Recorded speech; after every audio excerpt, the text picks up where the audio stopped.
As scientists delved deep into the Liang Bua cave on the island of Flores, they found a bunch of rudimentary tools and human bones. But these bones didn't belong to the human species that we know today. No, they belonged to an entirely different species, Homo Floresienses. They stood 40 inches tall, had slouched shoulders and a wide pelvis, and they had a brain about the size of a chimpanzee to conserve energy, although they were much smarter. But this new species of humans wasn't the only bones they found in this cave.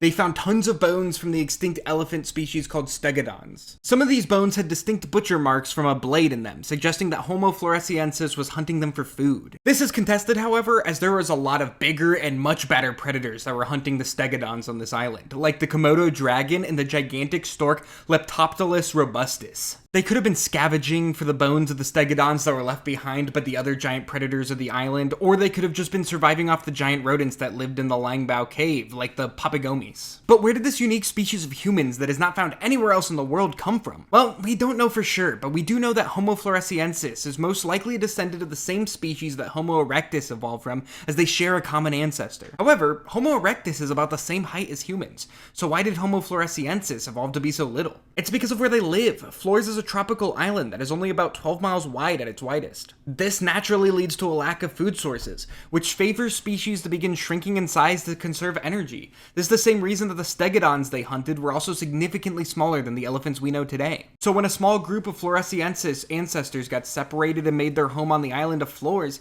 it makes sense that they would grow smaller to fit their new environment. However, remember those giant storks I talked about earlier? There is a possibility that they hunted Floresiensis. Now, there is no direct evidence of this, so please take this with a grain of salt. But it is possible. Leptoptilus robustus's bones were found in the Liang Bua cave, so we know that they were on the island at the same time as each other. And the giant stork was an opportunistic predator, meaning if it's on opportunity with a juvenile or smaller member of Floresiensis's community, there is a chance the stork would strike. But we will obviously ever known as both species are long extinct. But what exactly caused them to go extinct? Well, like most things as old as this, we also don't know for sure. But we do know a few things. Both species disappear around the same time, along with the stegodon and many other species about 50,000 years ago. And coincidentally, this is the same time that modern humans began appearing on the island of Flores. Now, do we know that these humans are the reason for all of these species going extinct? Of course not. But it is easy to infer that based on the fact that modern humans make species go extinct with the drop of a hat wherever they show up.